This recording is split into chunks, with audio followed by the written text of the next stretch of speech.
हाँ भाई बच्चा लोगों, कैसे हो आप सभी। स्वागत है आपके अपने YouTube channel AR science and math academy में एक बार फिर से। तो देखिए, अभी अपनी क्लास 12 की सीरीज चल रही है जिसमें हम पढ़ रहे हैं इलेक्ट्रोस्टैटिक्स। चैप्टर 1 है हमारा ना। कल अपन ने कुछ जनरल बातें की थी आपको इसमें कि टोटल मार्क्स कितने का है, ये 4 का। ठीक है, यहाँ पर अपन और एडवांस लेवल के क्वेश्चन भी है ना डिस्कस करेंगे। पूरे NCERT के है ना, न्यूमेरिकल और बेसिक और डेरिवेशन सब कुछ कंप्लीट करेंगे। एनालिसिस कंप्लीट एनालिसिस करेंगे ना, मेरा कहने का मतलब ये है। क्लियर।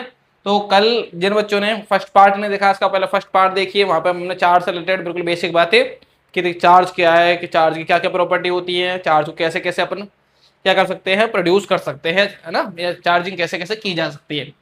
आज अपना जो इंपॉर्टेंट टॉपिक है कुलाम्स लॉ। क्या टॉपिक है? Coulomb's law. ठीक है। गुलाम सुलो क्या था, एक हमारे अपने साइंटिस्ट थे गुलाम साहब, है ना। उन्होंने दो चार्ज के बीच में लगने वाले अट्रैक्शन फोर्स के बारे में बताया था, या रिपल्सिव फोर्स, है ना। कुल मिला के दो चार्ज के बीच में लगने वाले फोर्स के बारे में बताया था, उसको अपन बोलते हैं गुलाम फोर्स। क्लियर है कि सर कि इन्होंने किसके बारे में बताया था? दो चार्ज के बारे में। अब देखिए, अगर चार्ज पॉजिटिव पॉजिटिव होंगे तो रिपल्सिव फोर्स होगा, नेगेटिव पॉजिटिव होगा तो अट्रैक्टिव। कैसा होगा? अट्रैक्टिव। और अगर नेगेटिव नेगेटिव होगा तो भी क्या होगा? वो रिपल्सिव होगा। क्लियर है बात। इन्होंने किसके बीच में फोर्स बताया था? दो चार्ज पार्टिकल के लिए। किसके लिए बीच में बताया था? दो चार्ज पार्टिकल के लिए। तो अपन लेट कंसीडर करते हैं कि दो चार्ज, एक अपना Q1 है और एक Q2 है। ठीक है, दो चार्ज पार्टिकल है। क्योंकि अपने क्लास 12 तो पूरी बात किसको लेकर होने वाली है? चार्ज पार्टिकल को लेकर। मास की कोई खास बातें नहीं करेंगे इस साल, है ना, मतलब इस क्लास 12 में ना। किसके बारे में डिस्कस करेंगे अपन? चार्ज को लेकर, कि दो चार्ज है Q1 और Q2, इनके बीच की डिस्टेंस क्या है? R। क्लियर है, इनके बीच की डिस्टेंस क्या है? R है। तो अपने कलाम साहब ने क्या बातें बोली? तो देखिए, जो गुलाम जो लो है उसके लिए कुछ बातें आपको ध्यान रखनी होती है। क्या क्या बातें ध्यान रखनी होती है? कि गुलाम जो लो है ना, वो पॉइंट चार्ज के लिए ही एप्लीकेबल है। किसके लिए? पॉइंट चार्ज के लिए। पॉइंट चार्ज का मतलब चार्ज आपका एक पॉइंट जैसा होना चाहिए, पॉइंट साइज होना चाहिए। चार्ज डिस्ट्रीब्यूटेड नहीं होना चाहिए, कि चार्ज अगर डिस्ट्रीब्यूटेड है, फैला हुआ होगा, तो उस पर कलाम फोर्स अपने एप्लीकेबल नहीं कर पाएंगे। ठीक है, पहली बात तो ये होनी चाहिए कि चार्ज क्या होना चाहिए? पॉइंट चार्ज होना चाहिए। चार्ज मतलब आप दूर से देखोगे तो पॉइंट चार्ज होना चाहिए ना, समझ गए बात। चार्ज कैसा होना चाहिए? पॉइंट चार्ज होना चाहिए। दूसरी बात इन्होंने क्या बात बोली कि चार्ज किस में होना चाहिए? रेस्ट में होना चाहिए। Charge in rest. ये नहीं कि चार्ज मोशन करके आया और रुक गया, ये भी नहीं होना चाहिए। कि अगर चार्ज मोशन कर आएगा तो उसके पीछे वेव आती है, AM वेव, है ना, तो वो कहीं ना कहीं फोर्स को चेंज कर देगी। समझ में आई बातें। इसलिए दूसरी बात की चार्ज रेस्ट में होना चाहिए, चार्ज मोशन करके भी नहीं आना चाहिए। चार्ज सीधा सीधा किस में होना चाहिए? रेस्ट में, यानी बहुत टाइम से चार्ज रखा हुआ हो। आप बोले सर चार्ज मोशन कर आया फिर चार्ज रुक गया तो कलाम फोर्स लगेगा, लगेगा, लेकिन वो कलाम फोर्स की वैल्यू डिफरेंट हो जाएगी। समझ गए बात को।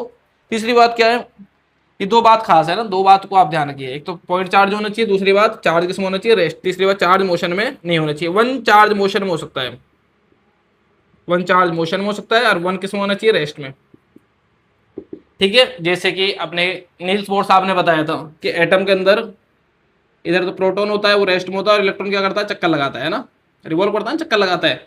तो उन्होंने कलाम फोर्स से ही आगे सॉल्व किया था ना। तो ये बात आप आगे पढ़ोगे ना। तो एक चार्ज रेस्ट में होगा और एक चार्ज मोशन में होगा। ध्यान देना, डिस्टेंस फिक्स होनी चाहिए चार्ज के बीच की, जैसे इन दोनों के बीच की डिस्टेंस चेंज नहीं होनी चाहिए, तब भी कलाम फोर्स एप्लीकेबल है। यानी अगर चार्ज मोशन में है तो उसके लिए बीच की डिस्टेंस फिक्स होनी चाहिए। ठीक है, और वन चार्ज क्या होना चाहिए? मोशन में होना चाहिए। ठीक है ना, ये वाली बात कि अगर वन चार्ज मोशन में है और उसके बीच की डिस्टेंस फिक्स है तो भी आप कलाम लो एप्लीकेबल हो सकता है। अब बातें करते हैं कलाम्स लो है क्या। ठीक है, पहली बात तो क्या कि दो चार्ज पार्टिकल के बीच में लगता है ये। और क्या, अगर सेम टाइप का चार्ज होगा तो रिपल्सिव होगा, और डिफरेंट टाइप का चार्ज होगा तो अट्रैक्टिव होगा। क्लियर। कुछ बातें मैंने बताई कि पॉइंट चार्ज होना चाहिए, पॉइंट चार्ज मतलब पॉइंट जैसे चार्ज होना चाहिए। दूसरी बात, चार्ज रेस्ट में होना चाहिए, चार्ज मोशन नहीं करना वाला होना चाहिए, वरना वो मैग्नेटिक फील्ड भी क्रिएट करेगा। पढ़ा था ना हमने पिछले फर्स्ट लेक्चर में कि चार्ज अगर मोशन में होगा तो मैग्नेटिक फील्ड भी बनाएगा। और तीसरी बात, अगर चार्ज एक चार्ज मोशन में है और तो दूसरा चार्ज किसमें होना चाहिए? रेस्ट में, और बीच की डिस्टेंस मस्ट बी सेम। ये देखो नील्स बोर साहब ने आगे कराया जिसमें चार्ज मोशन कर रहा है, लेकिन तब भी उन्होंने कलाम्स लॉ एप्लीकेबल किया था। क्यों? क्योंकि बीच की डिस्टेंस क्या थी? सेम थी। क्लियर है। तो ये सारी बातें आपको ध्यान रखनी पड़ेगी। ठीक है, तो कलाम्स लॉ क्या बताया कि दोनों चार्ज के बीच में जो लगने वाला फोर्स होता है वो उनके प्रोडक्ट के क्या होता है? प्रोपोर्शनल होता है। इसका मीन्स कि जैसे जैसे चार्ज की वैल्यू बढ़ेगी, आप चार्ज की वैल्यू बढ़ाते जाओ, जैसे दो चार्ज है इनकी वैल्यू बढ़ाते जाओ, कूलम्ब फोर्स भी क्या होता जाएगा? बढ़ता जाएगा। ठीक है ना। पहली बात क्या बताई उन्होंने, F is proportional to Q1 Q2, यानी चार्ज की वैल्यू बढ़ेगी, कूलम्ब फोर्स भी क्या होगा, बढ़ेगा। क्लियर है बात। दूसरी बात इन्होंने क्या बात बताई कि एफ जो है ना वो इनवर्सली प्रोपोर्शनल होता है डिस्टेंस के, कि फोर्स होता है वो इनवर्सली प्रोपोर्शनल होता है डिस्टेंस के। इनवर्सली प्रोपोर्शनल का मतलब सर जैसे जैसे आप इनको दूर करते जाओगे फोर्स कम होता जाएगा। इनवर्सली प्रोपोर्शनल का मतलब डिस्टेंस बढ़ेगी फोर्स कम होगा। समझ में ये बात है कि पहली बात तो क्या कि दोनों का प्रोडक्ट पर डिपेंड करता है, जैसे जैसे आप इन दोनों का प्रोडक्ट बढ़ाओगे यानी चार्ज की वैल्यू बढ़ाओगे फोर्स बढ़ेगा, लेकिन डिस्टेंस बढ़ाओगे तो फोर्स घटेगा। क्लियर है बात। ये बात अपने किसने बताई, कूलम्ब्स लॉ। कि सर ये बातें तो हमने क्लास क्लास 11th में भी पढ़ी थी। हाँ बिल्कुल पढ़ी होगी, वहां आपने ग्रेविटेशनल फोर्स पढ़ा था। तो ग्रेविटेशनल फोर्स भी सिमिलर इसी के जैसा होता है ना। तो बाय, और तीसरी बात it depend on medium, it depend on medium, ये तीसरी बात है भैया ना। पहली बात तो ये दोनों के प्रोडक्ट के प्रोपोर्शनल होता है, दूसरा दोनों के बीच की डिस्टेंस के इनवर्सली प्रोपोर्शनल होता है, तीसरी बात ये है कि it depend on medium. Medium पे क्या मतलब कि आपने इसके बीच में कुछ रख दिया तो कूलम्ब फोर्स चेंज हो जाएगा। ठीक है ना, जैसे आपने इसके बीच में कोई एलिमेंट रख दिया, कोई मेटल रख दिया, कोई कंडक्टर रख दिया, कुछ भी रख दिया है, एनीथिंग एक्सेट्रा, इसके बीच में कुछ भी रख दिया आपने, तो कूलम्ब फोर्स क्या हो जाएगा, चेंज हो जाएगा। कूलम्ब फोर्स क्या हो जाएगा, चेंज हो जाएगा। ये मीडियम पर डिपेंड करता है, ये बात आपको ध्यान रखनी है। क्लास 11 में अपने ग्रेविटी पढ़ी थी, इसका भी थोड़ी देर बाद डिस्कस करूंगा मैं, वो डिपेंड नहीं करता। क्लियर बात। अब इन दोनों से मिला के अपन लिख देते हैं ना बाय इक्वेशन, ये सेकंड इक्वेशन है भैया ना, सॉरी ना। तो by equation first and second से समझिए आप बात को। जो एफ है ना वो प्रोपोर्शनल तो हो गया Q1 Q2 के, और इनवर्सली प्रोपोर्शनल हो गया आर स्क्वायर के। सही है। तो यहां से आपके फोर्स निकल कर आया एफ इजिकल टू के Q1 Q2 upon R square, ये आपका कूलम्ब फोर्स है। ठीक है। अब आप नेगेटिव पॉजिटिव अपने हिसाब से देख लेना, अगर एक पॉजिटिव एक नेगेटिव है तो अट्रैक्टिव प्लस साइन आएगा ना, और दोनों नेगेटिव है तो रिपल्सिव। समझ गए बात को, या दोनों पॉजिटिव है तो भी रिपल्सिव। अब यहाँ पर के क्या है, के कांस्टेंट है, के क्या है, कांस्टेंट है। ठीक है, के बारे में बात कर लेते हैं। के की न्यूमेरिकल वैल्यू अगर आपसे पूछे तो 9 इंटू 10⁻⁹। ठीक है, के की अगर आपसे न्यूमेरिकल वैल्यू पूछे तो 9 इंटू 10⁻⁹। ठीक है, अगर आप इसकी यूनिट निकालना चाहो तो यूनिट यहां से निकाल दोगे, ये तो न्यूटन होती है, तो newton into metre square, newton metre square. और आपको पता है ये Q1 Q2 अपन में चले जाएंगे तो ये क्या हो जाएगा, कूलम्ब स्क्वायर। सही है ना, ये इसकी वैल्यू होती है। ध्यान रखना भाई, आपके टिकअप में इनमें पूछ ली जाती है वाली वैल्यू कि के की वैल्यू क्या है, 9 इंटू 10⁻⁹ न्यूटन मीटर स्क्वायर पर कूलम्ब स्क्वायर। ठीक है, अगर आपको इसकी फॉर्मूले वाली वैल्यू पूछे तो 1/4 पाई एप्सिलॉन नॉट। ये क्या होता है, ये होता है सर एप्सिलॉन नॉट। इसको क्या बोलते हैं अपन, एप्सिलॉन नॉट, नॉट। ठीक है, होता क्या है ये होता है परमिटिविटी बोलते हैं इसको। क्या बोलते हैं, एक प्रकार का ये कांस्टेंट है, ये के की एक वैल्यू अपनी ये निकली है। ठीक है ना, ये मैंने बता दिया एप्सिलॉन नॉट। ये क्या होती है, परमिटिविटी। क्या होती है ये, permittivity of free space, permittivity of free space. क्या कहना चाहते हो सर, इसका मतलब है कि अगर इन दोनों चार्ज के बीच में कुछ नहीं होगा ना तो वो एप्सिलॉन नॉट वैल्यू बताएगा। ये होती है परमिटिविटी, यानी इसके बीच में अगर कुछ नहीं है ना, स्पेस है, तब भी कुछ ना कुछ वहां पर कांस्टेंट वैल्यू निकल कर आएगी, जिसको क्या बोलते हैं अपन, एप्सिलॉन नॉट। क्या बोलते हैं, एप्सिलॉन नॉट। अगर इसके बीच में कुछ रख दिया तो वैल्यू चेंज हो जाएगी, अगर कुछ नहीं रखा है तो एप्सिलॉन नॉट वैल्यू है। समझे बात को, इसको क्या बोला अपन ने, परमिटिविटी ऑफ फ्री स्पेस। अगर इसकी आपसे जनरल वैल्यू पूछ ले तो इसकी वैल्यू थी 8.85 इंटू 10⁻⁻12। अब आप जानते हो के का रेसिप्रोकल है ये, देखो तो इसकी डायमेंशन को आप उल्टा कर दोगे तो क्या हो जाएगा बताओ, कूलम्ब स्क्वायर न्यूटन पर मीटर स्क्वायर। ठीक है ना, ये क्या निकल कर आया आपको, एप्सिलॉन नॉट निकल कर आया, परमिटिविटी ऑफ फ्री स्पेस। अब इसके डायमेंशन वगैरह के बारे में अपन बात करते हैं, इतना आप इसको लिखिए।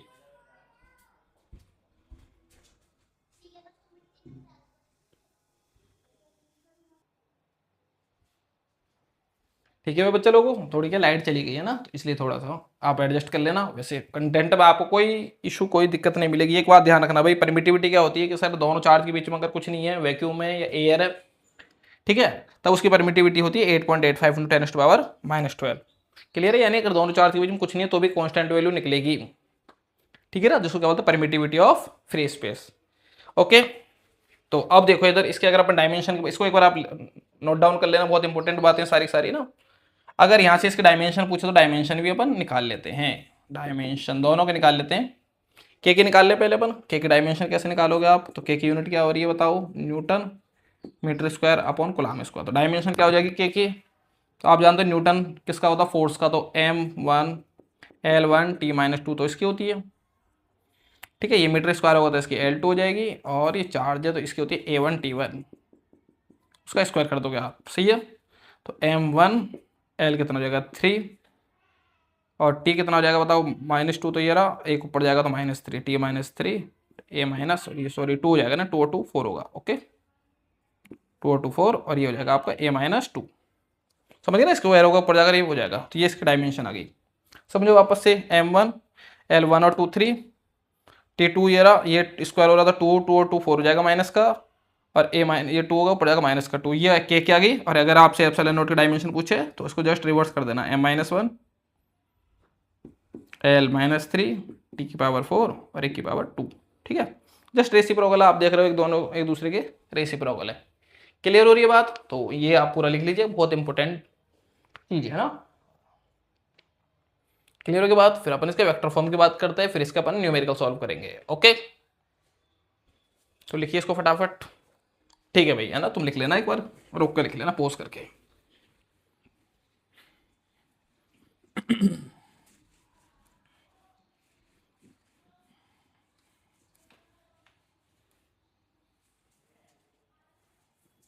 ये इंपॉर्टेंट है दोनों ना, इसका ध्यान रखना, आपसे डायमेंशन पूछेगा टिकअप में, और दोनों को वैल्यू पूछेगा, numerical value.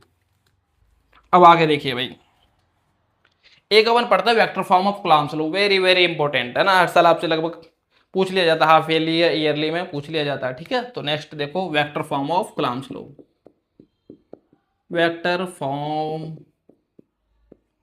Of Coulomb's law, ठीक है भाई प्यारे बच्चों, ओके। लाइट चलेगी, थोड़ा एडजस्ट कर लेना क्योंकि क्लास कैरी ऑन हो गई थी, है ना। तो देखो भाई, अब अपन कार्टेशियन प्लेन लेते हैं, इसको समझना आप है ना अच्छे से, वो तो जनरल था, इसको समझिए। रुक जाओ 1 मिनट, चलो एक काम करते, पहले ये कर लेते हैं, फिर इसको करवा देंगे ना। अब देखो, जैसे मान के चलो दो चार्ज है, एक चार्ज ये ओरिजिन हो गया इसका 0 0, ठीक है। एक चार्ज ये Q1 रखा हुआ है R1 डिस्टेंस पे, ओरिजिन से डिस्टेंस क्या R1, ठीक है। अपन वेक्टर फॉर्म निकालना चाहते हैं, कूलम्ब्स लॉ किसमें रिप्रेजेंट करना चाहते हैं, वेक्टर फॉर्म में। तो एक चार्ज Q1 रखा हुआ है जिसकी डिस्टेंस कितनी है R1 है, एक चार्ज Q2 रखा हुआ है ओरिजिन से जिसकी डिस्टेंस कितनी है R2 है, समझ गए बात। एक Q1 और एक Q2, ओरिजिन से डिस्टेंस कितनी है R1, जैसे मैं खड़ा होकर देख रहा हूँ, एक चार्ज Q1 दिख रहा है मेरे को, एक Q2 दिख रहा है, मेरे से चार्ज की डिस्टेंस R1, दूसरे चार्ज की डिस्टेंस R2, समझे यहाँ तक। अब देखो, इनके दोनों के बीच की जो डिस्टेंस होगी वो ये होगी, क्लियर होगी बात। अब देखो Q1 पे फोर्स लगेगा, तो मैं इसके बारे में डेरिवेशन करवा रहा हूँ, आप पूरी थ्योरी आप खुद लिख लेना कि let 2 charge are placed at R1 distance from origin and Q2 at R2 from origin, ठीक है ना। अब देखो मैं कह रहा हूँ कि Q1 पे जो फोर्स लगेगा, Q1 पे फोर्स लगेगा किसकी वजह से, Q2 की वजह से। अब आप देखिए Q1 पे जो फोर्स लगेगा Q2 की वजह से, तो इधर लगेगा, जिसको मैं F12 बोल रहा हूँ, समझो एक बार कि ये भी पॉजिटिव चार्ज लिया अपन ने, ये भी नेगेटिव लिया, क्योंकि पॉजिटिव चार्ज की स्टडी करना आसान है ना, अपन पॉजिटिव चार्ज ज्यादा लेंगे, है ना। तो देखो ये पॉजिटिव, ये भी पॉजिटिव, नेगेटिव भी ले सकता हूँ, तब भी सेम रिजल्ट आएगा, ये भी पॉजिटिव और ये भी पॉजिटिव। ये इस पर फोर्स किधर लगाएगा, इधर की तरफ। 2 किस पे, 1 पे फोर्स किधर लगाएगा, इधर की तरफ। ऐसी अगर 2 पे 1 फोर्स किधर की तरफ लगाएगा, इधर, इसको मैंने F21 बोल दिया, समझ गए बात को। इसको थोड़ा समझने की कोशिश करो कि 1 पे 2 फोर्स लगा रहा है, 1 पे 2 फोर्स लगाएगा किधर, इधर, क्यों भाई मैं खड़ा हूं, मेरे फोर्स लगा, मैं पीछे जाऊंगा, ठीक है। और मैं दूसरे फोर्स लगाऊंगा, उधर की तरफ जाएगा, वही कर रहे हैं ना अपन। अब देखो, अगर आप 1 से 2 की तरफ चलोगे, इधर से इधर डिस्टेंस चलोगे, तो उसको बोलोगे आप 1 2, और इधर से इधर की तरफ चलोगे तो डिस्टेंस बोलोगे 2 1। इसको समझना भाई थोड़ा अच्छे से, ये समझ में आ गई होगी आपको कि इसकी वजह से इस पर फोर्स इधर, जिसको मैंने 1 2 बोला, इस पर फोर्स उसकी वजह से इधर 2 1 बोला। अब मैं कह रहा हूं कि अपन 1 से 2 की तरफ चलेंगे तो डिस्टेंस R12 बोलेंगे, 2 से 1 की तरफ जाएंगे तो डिस्टेंस R21 बोलेंगे, क्लियर बात। अब देखो, तो मैं इसके बारे में लिखवा देता हूं, now force on charge Q1 due to Q2, समझिए बात को। Q1 पर फोर्स किसकी वजह से, Q2 की वजह से। Q1 पर फोर्स किसकी वजह से, Q2 की वजह से। तो मैंने बोला इधर की तरफ फोर्स लगेगा, ओके भाई, लाइट आ गई ना। तो देखो भाई, ये फोर्स होगा आपका F12, डायग्राम में समझ चलना। 1 पे फोर्स 2 की वजह से इधर है, उसको मैंने F12 बोला है। वेक्टर फॉर्म लगेंगे तो वेक्टर लगाएंगे अपन, क्लियर है? तो F12 कितना हो जाएगा बताओ, K Q1 Q2 upon distance. K Q1 अपना फॉर्मूला क्या होता है, K Q1 Q2 upon R square, ये फॉर्मूला होता है। तो K Q1 Q2 अपन डिस्टेंस देखो, अगर आप कहाँ जा रहे हो, इधर जा रहे हो, फोर्स इधर की तरफ होता है, डिस्टेंस देखो 2 1 लेनी पड़ेगी देखो, क्योंकि मैंने बोला था 2 से 1 की तरफ जाएंगे तो डिस्टेंस 2 1, समझ गया? इधर की तरफ जाएंगे तो डिस्टेंस 1 2। क्लियर है? Got it? तो यहाँ डिस्टेंस कितने लोगे आप, 2 1 का स्क्वायर, और यहाँ पर ये डायरेक्शन बता रहा है कि 2 1 के डायरेक्शन, देखो 2 1 के डायरेक्शन में जा रहा है फोर्स, तो ये डायरेक्शन होता है ना 2 1 कैप। समझ गए बात को? इसको ये तो डायरेक्शन वेक्टर होता है जिसको आप यूनिट वेक्टर बोलते हो, और ये डिस्टेंस हो गई है। सिमिलरली आप F21 निकालोगे, F21 का मतलब force on Q2, force on Q2 due to Q1, force on Q2 पे लगने वाला फोर्स किसकी वजह से, Q1 की वजह से, तो उसको क्या बोला अपने F21। तो ये भी सेम होगा K Q1 Q2। अब डिस्टेंस देखो दोनों के बीच की, आपको फोर्स इधर की तरफ लग रहा है, समझ में आई बात? दूसरे पे इस पे जो फोर्स लगेगा इसकी वजह से वो इधर की तरफ लगेगा, तो डिस्टेंस देखो कौन सी लेंगे, 2 1। देखो 2 1 की डायरेक्शन नीचे की तरफ बनाई है मैंने, सॉरी 1 2 1 2, ठीक है, ये स्क्वायर, और यहाँ पर डायरेक्शन क्या लिखेंगे, ये इधर की तरफ लग रही है, तो यानी कि R12 कैप, ये डायरेक्शन को बता रहा है। Equation number second. अब आप एक बात देख सकते हो कि दोनों फोर्स के डायरेक्शन अपोजिट है, और देखो यूनिट वेक्टर के डायरेक्शन भी अपोजिट है, समझ में आ रही ना? तो by equation 1 and 2, by equation 1 and 2, तो मैं ऐसे बोल सकता हूं यहां पर कि R12 है ना, वो माइनस का हो जाएगा R21 के। समझ में आई बातें कि दोनों पे जो फोर्स है वो अपोजिट डायरेक्शन में लग रहा है, इसलिए मैंने यूनिट वेक्टर क्या ले लिया, नेगेटिव। आप पुट कर दो यहाँ पर वैल्यू, तो आपको क्या वैल्यू निकल कर आएगी कि जो F12 है ना वो माइनस का F21 हो जाएगा। ये बात को आपको समझना है, दोनों फोर्स पे जो डायरेक्शन है वो अपोजिट हो चुकी है। क्लियर होगी बात? दोनों फोर्स पे जो डायरेक्शन है वो क्या हो गई है, अपोजिट हो गई, इसलिए मैंने क्या कर दिया, नेगेटिव साइन ले लिया। अब आप बताइए कि ये कौन सा केस है, F21 और F12 कौन सा केस है? ठीक है, तो ये केस आई थिंक अपने क्लास 11 में पढ़ा था, एक्शन रिएक्शन, कि एक फोर्स दूसरे पे लगा रहा था, दूसरा अपोजिट डायरेक्शन में फोर्स लगाएगा, उसको अपने क्या बोलता है, एक्शन रिएक्शन। तो it follow action reaction force. समझ में आई बातें? तो एक बार आप इसको लिख लीजिए अच्छे से ना, अब मैंने हर एक बात यहाँ पे अच्छे से एक्सप्लेन कर दी है। ठीक है बच्चे लोगों, ये आपने लिख लिया होगा। अब इसकी कुछ कैरेक्टरिस्टिक्स के बारे में बातें करते हैं ना, आज पूरा कॉलम स्लो ही चलेगा अपना ना, पूरे न्यूमेरिकल वगैरह बेस्ड सब कुछ कॉलम स्लो को ही करेंगे अपने ना। ठीक, तो ये आपको समझ में आ गया होगा। अपन थोड़ा आगे की ओर बढ़ते हैं। अब आज ये मान के चलिए अपनी क्लास लंबी भी जा सकती है, 1 आवर से ज्यादा की, ठीक है, अगर क्लास थोड़ी छोटी रह गई है। और हाँ भाई, कंटेंट अपने को डेली मिलेगा। इस मैंने आपको बोल दिया कि मैं हर एक क्वेश्चन कराऊंगा, सारे क्वेश्चन को अपन बहुत डिटेल में पढ़ने वाले हैं ना। अगर कोई डाउट हो जाए, आपको क्वेरी हो जाए, तो आप कमेंट सेक्शन में पूछ सकते हैं मेरे से ना कि सर ये मेरा डाउट है, उसको अपन अगली क्लास में डिस्कस कर लेंगे ना, लेकिन पूरा कंप्लीट करेंगे अपन है ना, जेई मेंस तक के क्वेश्चंस करेंगे। अब देखिए इसकी प्रॉपर्टी देखो, कूलम्ब्स लॉ की प्रॉपर्टी ऑफ कूलम्ब्स लॉ, क्या क्या प्रॉपर्टी है इसकी, ठीक है। तो पहली प्रॉपर्टी क्या है, अभी अभी हमने पढ़ा था, it follow Newton's third law, Newton के तीसरे नियम का पालन करता है, न्यूटन्स थर्ड लॉ, ठीक है, यानी न्यूटन के तृतीय नियम का पालन करता है, जिसको बोलते हैं क्रिया प्रतिक्रिया। हिंदी मीडियम वाले बच्चों क्या बोलते हैं उसको, क्रिया प्रतिक्रिया। अभी अभी अपने पढ़ा था ये एक्शन रिएक्शन, कि मैं इस पर फोर्स लगाऊं तो वो मेरे पे फोर्स लगाएगा, ठीक है, अभी अभी अपने पढ़ा है। और जस्ट फोर्स अपोजिट डायरेक्शन में लगेगा ना, अभी अपने सीखा था। तो ये किसको फॉलो कर रहा है, third law, Newton's third law को फॉलो कर रहा है। क्लियर होगी बात? और भाई देखो, अगर आप देख रहे हो तो अपने फ्रेंड को शेयर कर देना। सेकंड, फर्स्ट बात तो it follow Newton third law. Second देखो, it is central force, it is central force. ये क्या कहना चाहते हो सर, सेंट्रल फोर्स तो हम जानते ही नहीं है ना, क्लास 11 तो हमने पढ़ी नहीं ढंग से। कोई बात नहीं भैया ना, अपन बताएंगे। तो देखो जैसे अपने पढ़ा Q1 और Q2, तो फोर्स कैसे लग रहा था, इनके डायरेक्शन का लॉन्ग लग रहा था ना। फोर्स का लगेगा इधर और इधर। अब मैं ऐसे कह रहा हूँ, इस चार्ज को मैंने घुमा दिया ऐसे करके, Q1 और सॉरी Q2 और Q1 ऐसे अपने टेढ़ा कर दिया, तब भी फोर्स ऐसे लगेगा। ऐसे तो नहीं फोर्स ऐसे जाके लगेगा। समझ में आ गई बात? फोर्स एक डायरेक्शन को फॉलो करेगा, ये सेंटर की तरफ फोर्स लगेगा, मतलब इन दोनों के। आपने टेढ़ा कर दिया तो फोर्स ऐसे लग जाएगा, आपने घुमा दिया तो फोर्स ऐसे लग। समझ गए बात को, कि अगर ये ऐसे तो फोर्स अब ऐसे नहीं लगेगा, अब फोर्स इसके डायरेक्शन का अलॉन्ग ही लगेगा। उसको बोलते हैं अपन सेंट्रल फोर्स। क्या बोलते हैं, सेंट्रल फोर्स। आपको चार्ज को टेढ़ा कर दिया तब फोर्स ऐसे लगना चालू हो गया, ऐसे मोड़ दिया तो ऐसे लगना चालू हो गया, ऐसे घुमा दिया तो ऐसे लगना चालू। कुल मिलाकर सेंटर की तरफ लग रहा है, उसको बोलते हैं सेंट्रल फोर्स, ठीक है। सेकंड देखो, थर्ड, दोनों प्रॉपर्टी याद रहेगी, थर्ड लॉ को फॉलो कर रहा है, सेंट्रल फोर्स से। तीसरी बात देखो, it apply for large range, ये लार्ज रेंज के लिए अप्लाई होता है, मतलब ऐसे नहीं कि बहुत पास पास हो, चार्ज बहुत दूर रखेंगे तब भी लग जाएगा फोर्स, है ना। लार्ज रेंज के लिए अप्लाई होता है, किलोमीटर तक से ज्यादा लग सकता है। क्लियर होगी बात है। ये तीनों इसकी खास बात है भैया ना, तीनों बात आपको ध्यान रखनी है। अगर आपसे पूछा जाए, एक क्वेश्चन मैं आपसे पूछता हूँ, उसका जवाब आप दोगे कौन सा फोर्स ज्यादा पावरफुल है।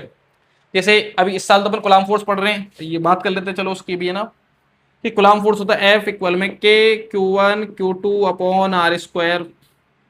नेगेटिव पॉजिटिव दोनों हो सकता है, मैंने आपको बताया, लेकिन अपन ने पढ़ा था ग्रेविटेशनल फोर्स, एफ जी बोल देते हैं इसको, एफ ना, कूलाम को बोलते सी, है ना, ठीक है, के बोल दो कूलाम को ना, कोई दिक्कत नहीं है। एफ जी ग्रेविटेशनल फोर्स की बात करें तो ग्रेविटेशनल फोर्स का तो -G m1 m2 upon R square. Class 11 में ये चीज आपने पढ़ी होगी।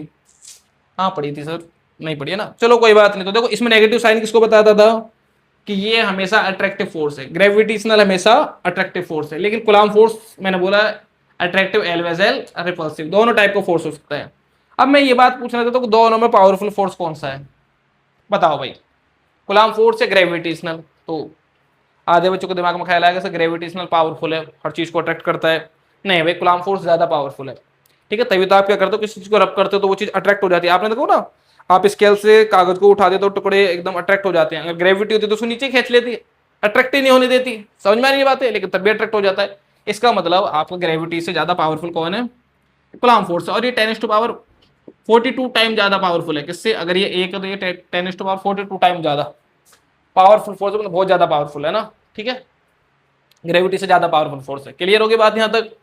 और भी अपन बातें कर लेते हैं। अपन एक चीज को भूल गए थे कि अगर मीडियम में अपन ने अगर कोई मीडियम रख दिया है ना, उसकी भी बात कर लेते हैं कि कोई मीडियम रख दिया अपन ने ना, ठीक है। इसको भी अगर आप लिखना चाहो तो लिख सकते हो, इंपॉर्टेंट बात है भैया ना।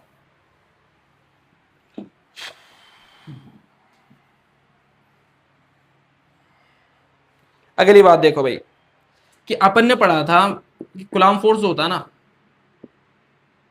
कूलाम फोर्स जो होता है किसके लिए पढ़ा था अपन ने, कूलाम फोर्स पढ़ा था अपन ने उसके लिए, फ्री स्पेस के लिए, इसको अपन एफ नॉट बोल देते हैं। कितना था, K Q1 Q2 upon R square, पढ़ा था ना, ठीक है। अगर अपन ने मीडियम में रख दिया तो चार्ज ऐसे बात कर लेते हैं। देखो जैसे ये Q1 है, ये Q2, सर इस बार हम मीडियम रख देते बीच में, ये लो एप्सिलॉन का कोई मीडियम रख दिया, इसकी परमिटिविटी क्या होगी, एप्सिलॉन हो गई। अब की बार है ना, पहले कोई स्पेस था तो एप्सिलॉन नॉट होती थी, अब क्या होगी इसकी परमिटिविटी, एप्सिलॉन, ठीक है। तो if epsilon permittivity substance kept between charge के बीच में आपने एप्सिलॉन परमिटिविटी का क्या रख दिया, एक सब्सटेंस रख दिया है ना, बीच में कोई चार्ज के बीच में रख दिया। मैंने बोला ये मीडियम पे डिपेंड करेगा ना, मीडियम आपने चेंज करा, फोर्स चेंज है ना, उसको मैं बोल देता हूँ एफ एम, यानी किस पे, मीडियम में। तो कितना हो जाएगा, K Q1 Q2, यहाँ पर आ जाएगा आपका, इसकी के की वैल्यू चेंज कर लेते हैं अपन, है ना। जैसे यहाँ पे के की वैल्यू आएगी 1/4 पाई एप्सिलॉन नॉट। तो यहाँ पर जो के की वैल्यू आएगी ना, के की वैल्यू है तो के की वैल्यू 1/4 पाई एप्सिलॉन नॉट, के की वैल्यू हो जाएगी 1/4 पाई एप्सिलॉन, और ये आर स्क्वायर। समझ गए, के की वैल्यू रख दी मैंने ये वाली, ठीक। अब ये हो गया इक्वेशन नंबर सेकंड, ये इक्वेशन नंबर फर्स्ट। दोनों को अपन डिवाइड करके देखते हैं। तो यहां से आ जाएगा F naught upon F M. अब देखो आप, तो इन दोनों को डिवाइड करोगे तो आर स्क्वायर गया, इससे ये गया, तो क्या बचेगा, 4 पाई से 4 पाई भी गया, तो ये ऊपर चल जाएगा। तो एप्सिलॉन अपॉन एप्सिलॉन नॉट, ये रेशो भी कुछ कहलाता है, ये रेशो कहलाता है अपना, इसको बोलते हैं अपन रिलेटिव परमिटिविटी, यानी आपका मीडियम में परमिटिविटी क्या आती है और फ्री स्पेस में जो परमिटिविटी क्या आती है, उन दोनों का रेशो। ये मीडियम की परमिटिविटी, ये फ्री स्पेस की परमिटिविटी का रेशो क्या कहलाता है, स्पेसिफिक परमिटिविटी, ये रिलेटिव परमिटिविटी, रिलेटिव ज्यादा बेस्ट रहेगा ना, रिलेटिव परमिटिविटी है ना, परमिटिविटी, ठीक है भाई। ये भी ध्यान रखना आपको ना, कि ये आपकी मीडियम की परमिटिविटी, ये फ्री स्पेस की परमिटिविटी का रेशो क्या कहलाता है, एप्सिलॉन। इसको उठाकर आप यहाँ रख दोगे, इक्वेशन नंबर 3 हो गई है, इक्वेशन नंबर 4 हो गई, उठाकर आप यहाँ रख दोगे तो F naught upon F M कितना हो गया, एप्सिलॉन आर हो गया। इसका मतलब जो फोर्स है ना इतने टाइम कम हो गया, यानी अगर आप मीडियम रख दोगे ना तो फोर्स उतना टाइम कम हो जाएगा। रिलेटिव का मतलब फोर्स कितने टाइम कम हो गया, समझ में ये बात है। जैसे पहले फोर्स लग रहा था इतने टाइम, अब 8 टाइम कम हो गया, 10 टाइम कम हो गया। दोनों चार्ज के बीच में जैसे आपको चीज रख दोगे तो फोर्स क्या हो जाएगा, इतना टाइम कम हो जाएगा, तो वो रिलेटिव परमिटिविटी को बता रहा है। समझ में आई बात है? तो ये बात भी आपको ध्यान देना ना, इसको अपन डाइलेक्ट्रिक कांस्टेंट भी बोल देते हैं। क्या बोल देते हैं? डाइलेक्ट्रिक, डाइलेक्ट्रिक कांस्टेंट रखा हुआ है ना, समझ में आई बात है? इसको अपन डाइलेक्ट्रिक कांस्टेंट भी बोल देते हैं। ठीक है, ये वाली बात समझ में आ गई तो आप इन बातों को भी लिख लीजिए, बहुत इंपॉर्टेंट है ये, आपसे रिलेशन पूछ लिया जाता है एग्जाम में।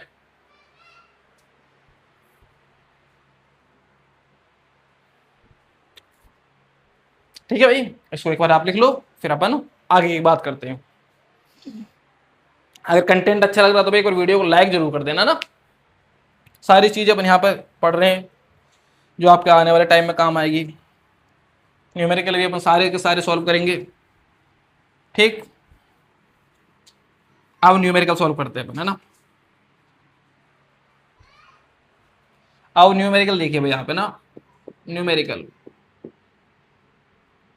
किससे? कुलाम्स लॉ से। बहुत बेस्ट बेस्ट न्यूमेरिकल आते हैं ना, तो अपन जनरल छोटे से न्यूमेरिकल से स्टार्टिंग करते हैं ना। तो छोटे से न्यूमेरिकल से कैसे स्टार्टिंग करेंगे उसको समझिए कि एक मान के चलो आपका 2 माइक्रोकुलाम चार्ज है, एक 8 माइक्रोकुलाम चार्ज है, और डिस्टेंस मान के चलो 12 सेंटीमीटर है। इनके बीच में लगने वाला फोर्स की बात करेगा, है ना, तो फाइंड फोर्स।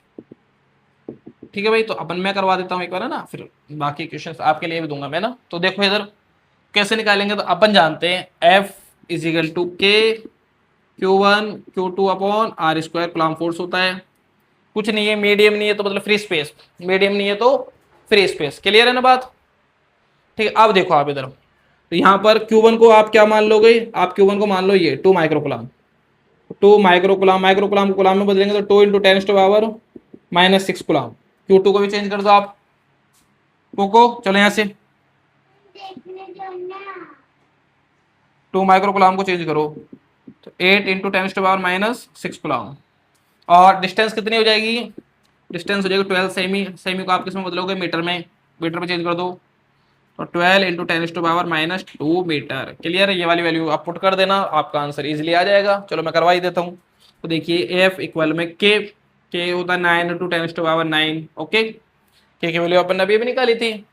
Q1 देखो 2 इंटू 10⁻⁻⁶, Q2 बताओ 8 इंटू 10⁻⁻⁶, और आर स्क्वायर तो 12 इंटू 10⁻⁻12 का स्क्वायर, -2 का ना, -2 का स्क्वायर। अब इसको सॉल्व करिए आप, है ना। तो देखो पहले पावर सॉल्व कर लेते हैं। तो देखो ये 10 हो गई है, सॉरी 9, और ये 6 और 6 12, 12 में से 9 तो -3। ये 18 इंटू 9 टू जा 18 इंटू ये 8 भी का है ना, 8 इंटू 10⁻⁻3। ठीक है, पावर 3 बची ना। देखो ये 6 और 6 12, 12 में से 9 गए तो 3।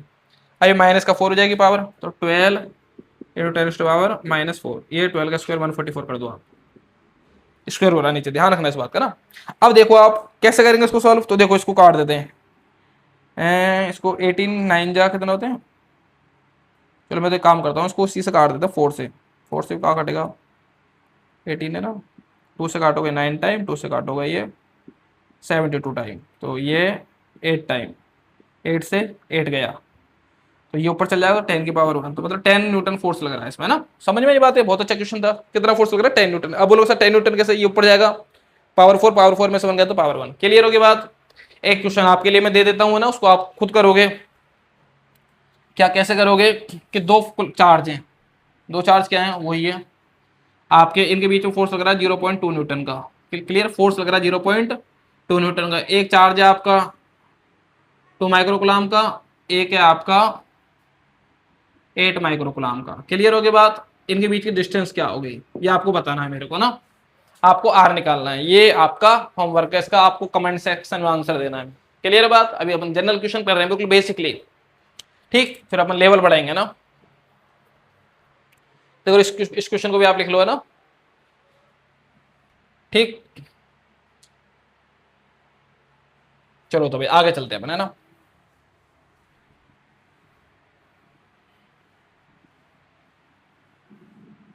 इसको भी आप क्लियर कर देते हैं। अगला देखो क्वेश्चन, एक क्वेश्चन आपका इस टाइप का बनता है, इफ रेडियस, रेडियस नहीं, डिस्टेंस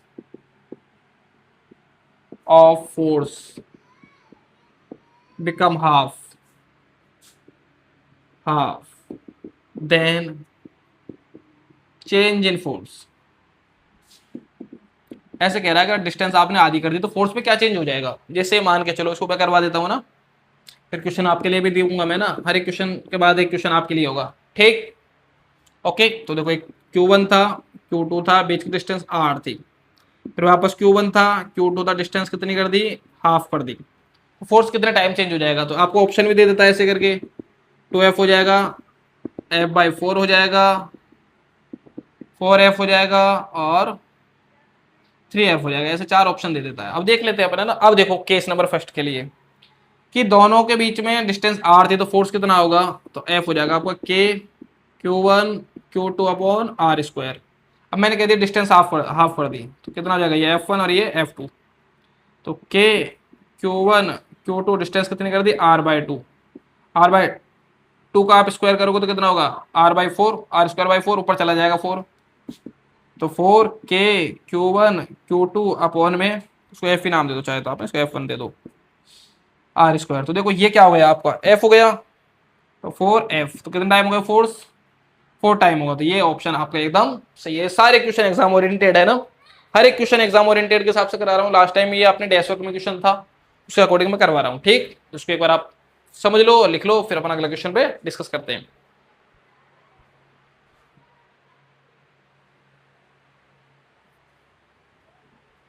ठीक है भाई, लिख लिया। एक क्वेश्चन देखो, क्वेश्चन तो लिख लिया होगा। अगर अपन करते हैं, डिस्टेंस क्या कर दिया अपन ने, हाफ कर दी, ठीक है, और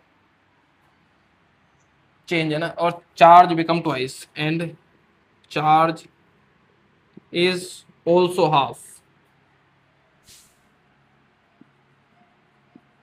वन चार्ज की वैल्यू आपने आधी कर दी, जैसे ये था ना, ये Q/2 कर दिया इसको आपने, है ना। पहले Q है तो Q/2, Q1/2, समझ में आएगी बात। तो इसकी आप वैल्यू बताना, ऑप्शन यही है आपके सामने ना, ठीक है। तो एक बार इसको ट्राई करना आप, फिर अपन आगे पॉलीगन प्रॉब्लम वगैरह ये सारी चीज डिस्कस करते हैं ना। इस चीजों को लिख लिया, एक बार लिख लो आप।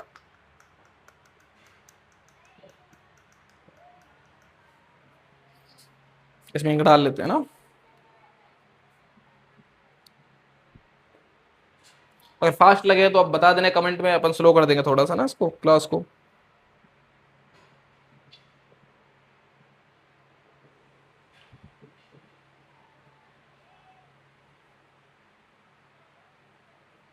ठीक है भाई, चलो ये आप बताते चलना इसका आंसर क्या आएगा और पिछले वाला क्वेश्चन का आंसर क्या आएगा। चलो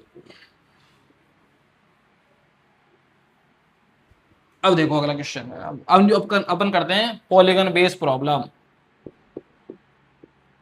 पॉलीगॉन बेस्ड प्रॉब्लम, ये इंपॉर्टेंट है भाई, है ना। इसको समझना आप। इसको कैसे समझोगे, जैसे फर्स्ट क्वेश्चन है अपने सामने कि 3 चार्ज है अपने, ये भी Q, ये भी Q और ये भी Q। इनके बीच की डिस्टेंस क्या, L, L और L। ये A, ये B पॉइंट और ये C पॉइंट। आप किसी भी एक पॉइंट पर, तीनों चार्ज प्लस Q है, बीच की डिस्टेंस L, L, L है।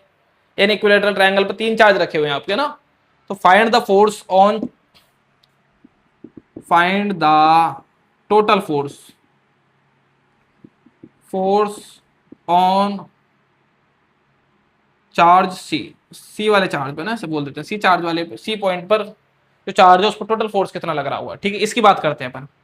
हालांकि तीनों पर सेम ही फोर्स लगेगा, उसके बारे में अपन बात कर लेते हैं। तो देखिए, जैसे चार्ज ये आपका सी है, इसको फोर्स की बात कर रहा है, तो देखो इसकी वजह से इस पर फोर्स इधर लगेगा, जिसको मैंने F12 बोल दिया, सही है।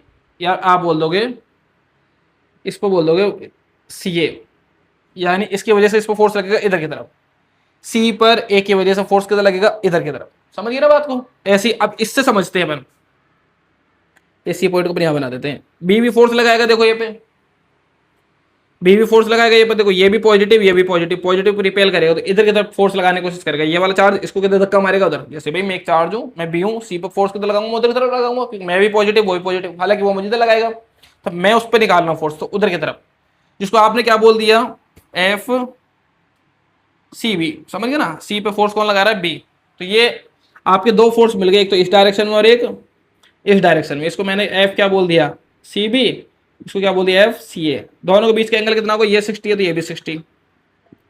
तो आपने क्लास 11th में पढ़ा था, क्या पढ़ा था आपने, पैरेललोग्राम रूल पढ़ा था। कि जब दो आपके वेक्टर किसी एंगल थीटा पे होते हैं तो उनका रिजल्टेंट बीच में मिलता है, यहाँ पर इनका रिजल्टेंट मिलेगा, जिसको मैं एफ नेट बोल देता हूँ। समझ में ये बातें क्लियर है ना बात? अरे आपने क्लास 11 में पढ़ा था ना कि जैसे ये ए वेक्टर है, ये बी वेक्टर है, इनका रिजल्टेंट आर वेक्टर है, किस एंगल पे थीटा, तो कहाँ मिलता है? बीच में मिलता है ना। तो उस वाले कंसेप्ट से अपन को करना पड़ेगा क्वेश्चन को। क्लियर है? तो वही कर रहे हैं अपन।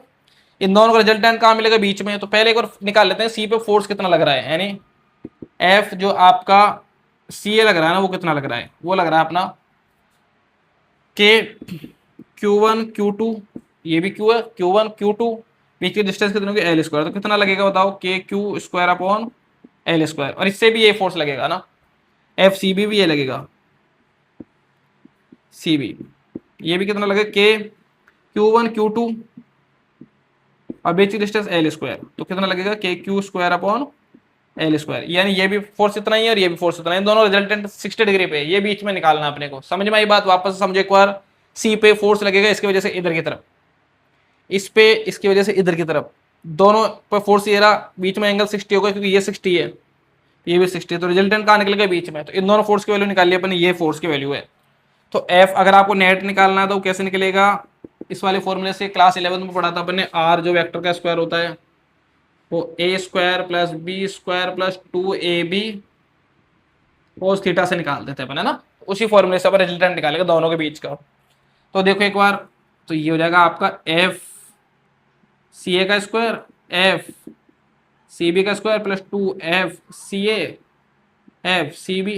देखो A square plus B square plus 2ab cos 60, क्योंकि थीटा कितना है? 60। अब देखो सी ए और सी बी की वैल्यू इक्वल है, तो अपन क्या बोल सकते हैं कि एफ सी ए किसके बराबर है? एफ सी बी के बराबर है। तो यहाँ पर सी ए की जगह सी बी लिख देते हैं अपन, है ना। तो एफ नेट हो जाएगा अपना कितना? एफ सी ए का स्क्वायर और ये भी एफ सी ए का स्क्वायर और ये 2f स्क्वायर सी ए कोस 60 की वैल्यू 1/2। समझ में आएंगे? ये सी ए का स्क्वायर होगा ना, ये 2 से 2 कैंसिल आउट हो गया। जो आपका एफ नेट हो जाएगा वो कितना हो जाएगा बताओ? ये सी ए स्क्वायर, ये भी सी ए स्क्वायर, तो √3f सी ए का स्क्वायर, तो रूट कैंसिल हो जाएगा स्क्वायर से, एफ नेट कितना आएगा? √3f सी ए। ठीक है, तो ये सी ए की वैल्यू आप यहाँ से रख सकते हो। एफ नेट कितना लगेगा इस पे? √3 सी ए की वैल्यू कितनी? के Q square upon L square. ये इस पर रिजल्टेंट फोर्स लगने वाला है। आई होप आपको ये बहुत अच्छे से समझ में आ गया। एक बार इसको नोट डाउन कर लो, बहुत अच्छा क्वेश्चन है, लिखो एक बार।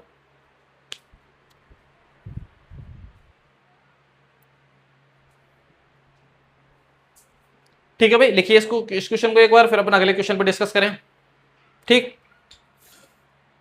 ये बात आपको समझनी पड़ेगी कि भाई कि ये पॉजिटिव है तो पॉजिटिव पर पॉजिटिव रिपेल उधर की तरफ फोर्स लगाएगा, इस पर ये वाला चार्ज इधर की तरफ फोर्स लगाएगा, क्योंकि इस पर नेट फोर्स निकालना है। तो नेट फोर्स ही आ गया, इनका रिजल्टेंट 60 डिग्री पे यहाँ निकलना है ना। ठीक है, एक बार इसको आप लिखिए, फिर अगले क्वेश्चन पर डिस्कस करते हैं अपन। चलो भैया ना, अपन आगे चलते हैं। अगर भाई वीडियो में समझ में आ रहा है, आपको अच्छी लग रही है, तो बिल्कुल भाई एक बार है ना शेयर जरूर कर देना इसको, ताकि अपन आगे और अच्छे से कंटेंट करें। पॉलीगॉन बेस्ड प्रॉब्लम है। अब एक क्वेश्चन आपके लिए दे देता हूं मैं ना, जिसको आप करें और अगले उसमें डिस्कस करें मेरे से। देखो अब की बार अपन चार्ज क्या कर देते हैं, वही रख देते हैं, यहाँ +q, यहाँ +q, यहाँ -q रख देते हैं, वही डिस्टेंस l l l। ठीक है, तो इक्विलेटरल ट्रायंगल हो गया, थीटा 60 60 हो गया। Find net force on charge -q। ठीक है, ये आप घर से करोगे ना, इसको लिख लो एक और अगले क्वेश्चन का डिस्कस करते हैं अपन। अब की बार देखो भैया ना, इतने इसको लिखो, इतने फिर इसको डिस्कस करते हैं कि ये 3 चार्ज है, Q Q और Q। यहाँ पर एक आपने चार्ज सेंटर पे Q रख दिया, कैपिटल Q, इस पर फोर्स निकालना आपको, अब है ना। ठीक है, तो एक बार आप पहले उस क्वेश्चन को नोट डाउन कर लीजिए एक बार अच्छे से, वीडियो पोस्ट करके स्क्रीनशॉट ले लेना भैया ना। अपन आगे चलते हैं, अब इसकी बात करते हैं। तो देखो 3 चार्ज Q Q Q और यहाँ पर कैपिटल Q रख दिया। अब इस पे नेट फोर्स निकालना अपने को, ये A पॉइंट की वजह से, ये B की वजह से, ये C की वजह से, इसको O नाम दे दो। तो पहले क्या निकाल देते हैं अपन? FOA, सही है ना।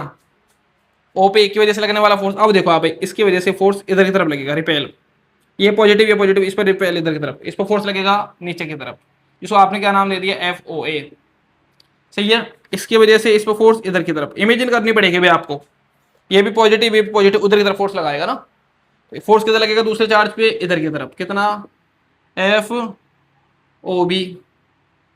अब ऐसे ये चार्ज इस पर फोर्स लगाएगा किधर की तरफ, इधर की तरफ, तो इस पर फोर्स लगेगा इधर की तरफ, एफ ओ सी। समझ में आई क्या बात आपको? इस पे इसकी वजह से नीचे, इस पे इसकी वजह से इधर, इस पे इसकी वजह से इधर, तीनों तरफ फोर्स ऐसे लगेगा। थीटा कितना, 120 120 120, सही है ना। पूरा 360 को 3 पार्ट में डिवाइड कर दो। अब आप जानते हो इन दोनों का रिजल्टेंट देखो यहां मिलेगा, इन दोनों का रिजल्टेंट यहां मिलेगा, इन दोनों का रिजल्टेंट यहां मिलेगा। तो किसी भी एक के बीच का रिजल्टेंट निकालो, तो इन दोनों के बीच का रिजल्टेंट अपन यहां निकाल लेते हैं। अभी अभी अपने पढ़ा था ना, वही वाला केस लगेगा, ये ए वेक्टर है, ये बी वेक्टर है, ये थीटा एंगल है, तो रिजल्टेंट ये निकलेगा। समझ में आई बातें? और तीनों फोर्स सेम रहेंगे, तो मैं यहां सीधा लिख देता हूं कि आपका जो एफ ओ ए वो बराबर होगा एफ ओ बी बराबर होगा एफ ओ सी के, क्योंकि देखो तीनों चार्ज की वैल्यू सेम है। समझ में आई बात? तो तीनों सेम फोर्स लगे। अरे भाई तीन सेम मैग्नीट्यूड के अगर आदमी पकड़ खड़े कर दे जो रस्सी पकड़ खींच रहे हैं, तो फोर्स तो सेम ही लगाएंगे वो, ठीक है। तो वो ये तीनों आदमी सेम है भाई, तीनों सेम फोर्स लगाएंगे इस इंसान पे। तो अपन किसके बीच का निकाल देते हैं, इन दोनों के बीच का रिजल्टेंट यहाँ मिलेगा अपने को, है ना। तो उसको मैं बोल देता हूँ जैसे एफ, उसको आप 1 नाम दे दो चाहे तो, है ना। तो देखो वो कितना होगा, एफ ओ सी का स्क्वायर एफ ओ बी का square plus 2 FOB F O C का स्क्वायर, है ना। सॉरी यहाँ स्क्वायर नहीं आएगा, कोई फॉर्मूला लगेगा ना, अभी अपने पढ़ा था आर का, √A² plus B² plus 2AB cos theta. देखो ये ए हो गया, ये बी हो गया, तो A² plus B² 2AB cos theta, theta 120 कोस 120, ठीक है। अब देखो F1, अब आप यहां से देख सकते हो कि FOA OB OC सेम है, तो OB और OC को मैं क्या बोल देता हूँ, FOC बोल देंगे ना। तो यहाँ भी आप देखो इसको FOC लिख दो, इसको भी आप FOC लिख दो, क्योंकि दोनों का मैग्नीट्यूड क्या सेम है। तो 2F, ये भी OC ये भी OC, तो OC का स्क्वायर, और कोस 120 की वैल्यू माइनस का 1/2। ध्यान देना भाई, कोस 120 की वैल्यू माइनस का 1/2, ये कैंसिल आउट हो गया, ठीक है।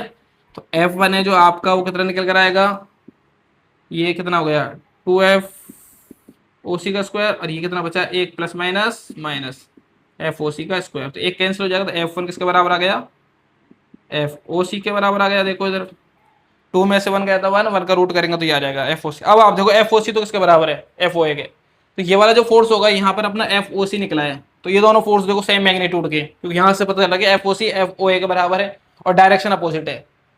इसके नीचे खींच रहा है, ऊपर खींच रहा है, इन दोनों का रिजल्टेंट इस डायरेक्शन में मिलेगा। और देखो दोनों का मैग्नीट्यूड सेम है, तो नेट फोर्स कितना मिलेगा, F नेट मिलेगा आपको 0। ये बात समझ में आई क्या, कि इन दोनों का रिजल्टेंट FOC मिला, FOC तो FOA के बराबर है, और दोनों का डायरेक्शन क्या है, अपोजिट है, तो नेट फोर्स 0। क्लियर? तो ये आया, ये समझ में आ गया होगा आई होप आपको ना। इसको लिखिए आप, है ना। ये हमारे बुक का एग्जाम्पल है बहुत अच्छे से। अगर तुमसे पूछे फोर्स कितना लग रहा था, वो भी अपन निकाल सकते हैं। आप कोस थीटा मान कर, है ना, कोस 30, ठीक है। बीच की डिस्टेंस ये हो जाएगी। तो देखो एफ अगर तुमको कोई सा भी निकाल लेता, अपन ओ भी निकाल लेते हैं, पर कोस थीटा से वैल्यू निकाल लेते हैं। कोस थीटा क्या होता है, B/H, ठीक है। कोस कितना हो गया 30, बेस आपको कितना होगा, पूरा अगर L है तो L/2 हो जाएगा, तो आपको बेस तो हो गया L/2, हाइपोटेनस डिस्टेंस होगी OB। कोस 30 की वैल्यू कितनी होती है, √3/2, ये L/2 और ये OB, ठीक है। और क्रॉस मल्टीप्लाई कर देंगे तो OB इक्वल में L/2 इंटू, ये 2 पर चला जाएगा, ये 2 पर √3 नीचे, तो ये कैंसिल होगा, तो L/√3 ये डिस्टेंस आ जाएगी OB की। तो फोर्स कितना मिलेगा, K Q और डिस्टेंस कितने ले लोगे आप, L/√3 का स्क्वायर। समझ में बात है? तो ये आप फोर्स की वैल्यू भी निकाल सकते हो। आई बात समझ में? तो एक बार आप इसको लिखिए, फिर एक क्वेश्चन अपन करते हैं, ठीक है भाई। तो लिख लो एक बार इसको फटाफट, है ना।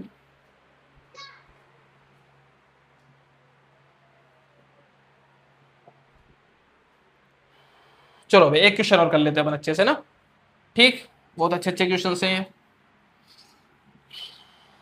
और भी क्वेश्चन है जो अपन अगले पार्ट में करेंगे ना।